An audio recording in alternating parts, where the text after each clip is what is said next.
Assalamualaikum warahmatullahi wabarakatuh. Baik, pada video kali ini kami akan menjelaskan materi, yaitu pertama ruang vektor, yang kedua bebas linear, yang ketiga faktor eigen, yang terakhir yaitu nilai eigen.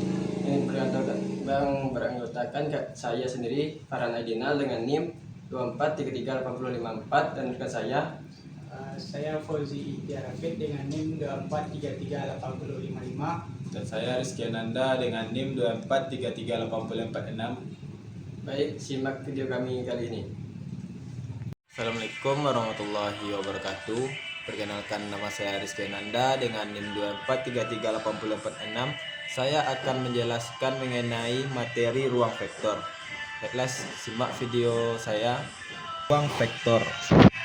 Jadi, ruang vektor adalah suatu himpunan vektor yang mempunyai aturan-aturan tertentu terhadap operasi penjumlahan dan perkalian skalar. Contohnya, ruang vektor di R kuadrat atau vektor yang berisi dua dimensi seperti matriks X dan Z dan Y, X, Y. Yang kedua, ruang vektor di R pangkat 3 atau berisi vektor-vektor yang berisi tiga dimensi seperti X, Y, dan Z. Tiga baris. Syarat ruang vektor. Untuk menjadi ruang vektor, suatu himpunan dan dua operasinya harus memenuhi 8 aksioma, diantaranya yaitu tertutup terhadap penjumlahan dan perkalian skalar, komutatif dan asosiatif, ada elemen 0 atau vektor 0, ada invers penjumlahan, dan distribusi terhadap penjumlahan dan perkalian skalar.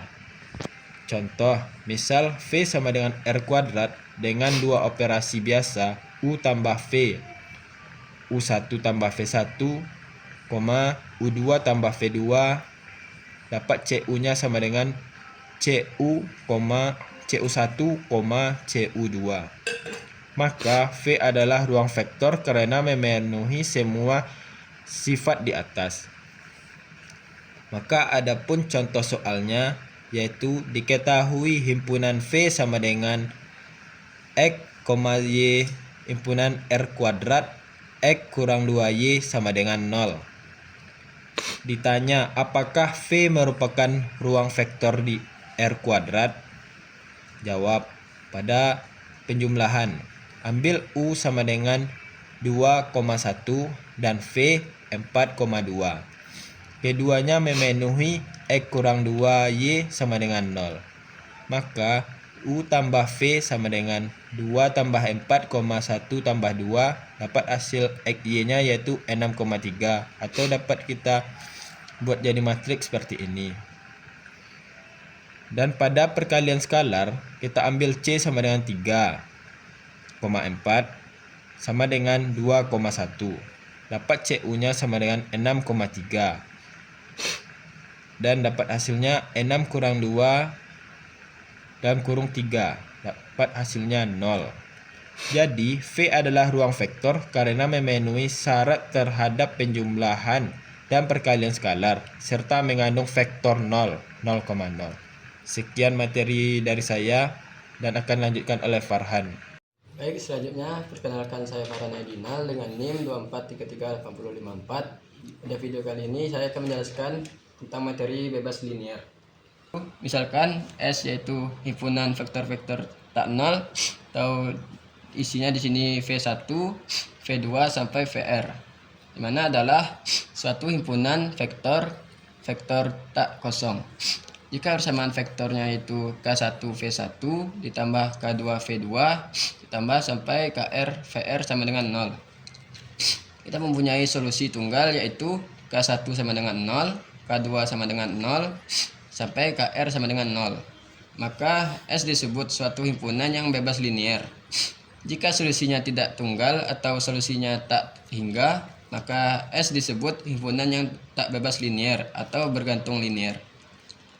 Baik, kita akan masuk ke contoh soal, di mana apakah V1 sama dengan 102, V2 sama dengan 0, 1 min 1, V3 sama dengan 2, 3, 1.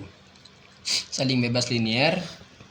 Maka kita dapatkan SPL-nya, SPL homogennya itu K1 V1 ditambah K2 V2 ditambah K3 V3 sama dengan 0.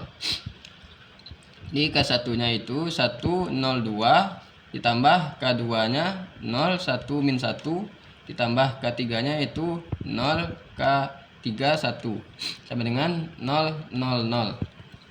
Maka dapat persamaannya yaitu K1 ditambah 2K3 sama dengan 0, K2 ditambah 3K3 sama dengan 0, 2K1 dikurang K2 ditambah K3 sama dengan 0.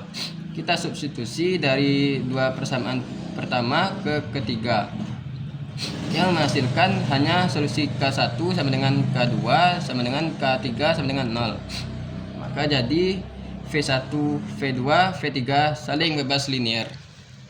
Baiklah, untuk selanjutnya yaitu nilai eigen dan faktor eigen. Itu adalah skalar khusus atau lambda yang menunjukkan seberapa besar suatu vektor berubah arah atau skala ketika dikenai transformasi matrik atau linear. Definisinya yaitu AX sama dengan lambda X, dengan A sama dengan matrik, X sama dengan vektor eigen, dan lambda adalah nilai eigen. Untuk mencari nilai eigen, kita memakai rumus dengan determinan matrik A dikurang lambda I. I adalah bilangan imajiner sama dengan 0. Ini disebut persamaan karakteristik. Yang kedua yaitu vektor eigen atau eigen vektor adalah vektor tak nol yang arah perubahannya tidak berubah saat dikalikan dengan matrik A. Hanya skala atau besarnya yang berubah oleh faktor lambda atau nilai eigen. Langkah mencari vektor eigen adalah yang pertama temukan nilai eigen atau lambdanya. Yang kedua itu substitusikan ke A dikurang lambda I. Selanjutnya itu kita mendapatkan nilai dari vektor eigen tersebut. Selanjutnya itu kita ke contoh soal. Dengan contoh soal kita mempunyai matrik A dengan 2 kali 2 dengan nilai 4213. Untuk mencari nilai eigennya kita memakai rumus determinan matrik A dikurang lambda I. Bilangan I ini kita menunjukkan bilangan imajiner dengan nilainya 1, 0, 0, 1. Kita masukkan dalam rumus matrik A sama dengan 4213 dikurang lambda bilangan imajiner sama dengan, selanjutnya bilangan lambda ini kita kalikan dengan bilangan imajiner dengan hasilnya menjadi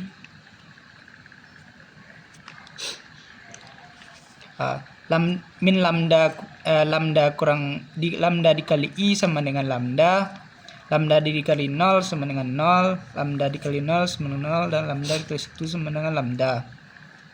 Langkah selanjutnya kita kurangi matrik A dengan bilangan lambda I. Hasilnya menjadi 4 dikurang lambda sama dengan 4 kurang lambda, 2 dikurang 0 sama dengan 2, 1 dikurang 0 sama dengan 1, 3 dikurang lambda sama dengan 3 kurang lambda. Selanjutnya kita mencari determinan dari matrik matrik ini. Untuk mencari matrik kita determinan dari matrik yaitu bilangan 4 dikurang lambda dikali 3 dikali silang sama ini 3 dikurang lambda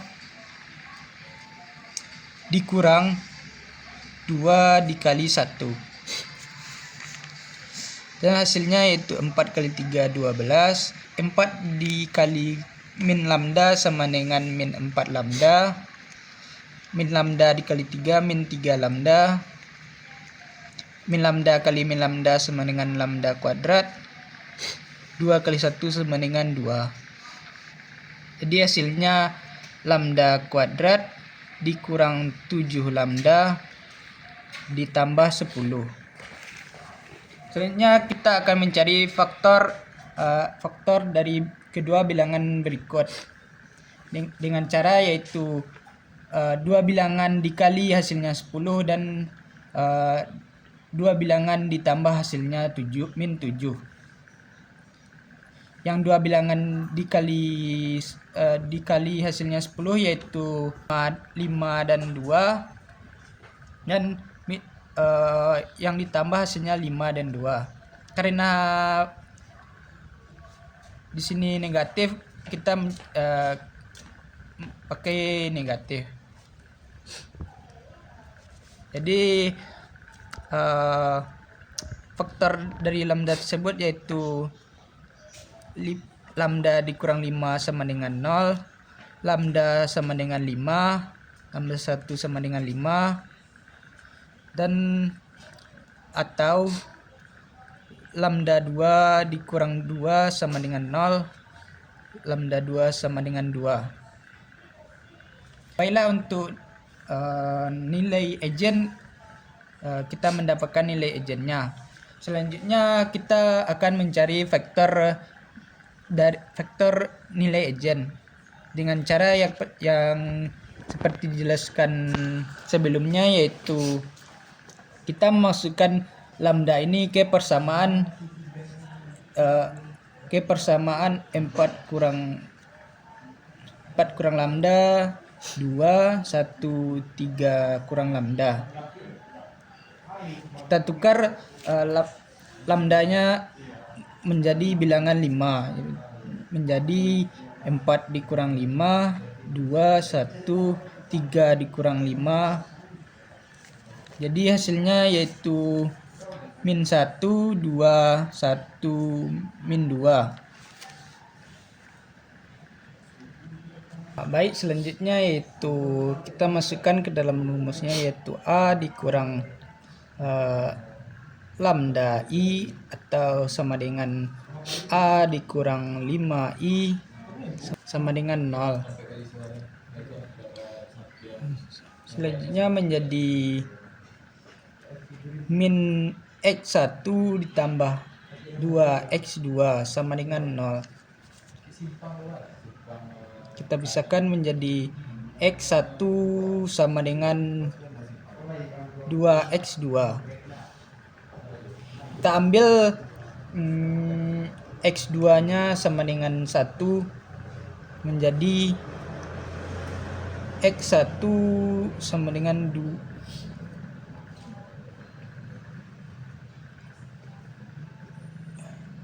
2X kali 1 sama X1 sama dengan 2.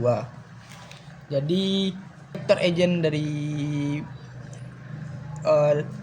lambda 1 sama dengan 5 sama dengan X sama dengan 2 1. Jadi faktor egen dari lambda sama dengan 5 sama dengan X1 sama dengan K dikali 2 1. Jadinya kita mencari X lambda 2 sama dengan 2. Sama seperti di atas, menjadi 4 dikurang 2 2 1 3 dikurang 2 sama dengan 2 2 1 1.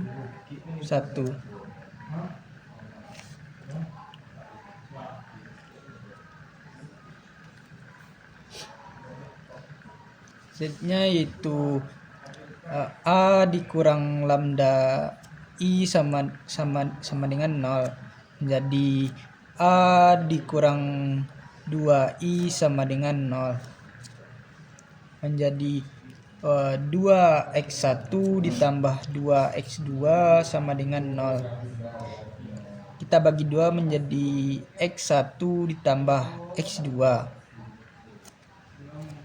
sama dengan 0. kita pindahkan X1 menjadi min X2. Ini seperti cara di atas, kita ambil X2 nya sama dengan 1 menjadi X1 sama dengan min, kita masukkan 1 ke X2 menjadi min 1. Jadi nilai X nya sama dengan X1 kita yaitu minus 1 per X2 kita 1. Jadi vektor egen dari lambda 2 sama dengan 2, lambda 2 sama dengan 2 sama dengan K dikali min 1 1. Sekian dari saya untuk penjelasan nilai egen dan vektor egen. Sekian video dari kami. Bila ada kesalahan kami mohon maaf. Kami akhiri. Assalamualaikum warahmatullahi wabarakatuh.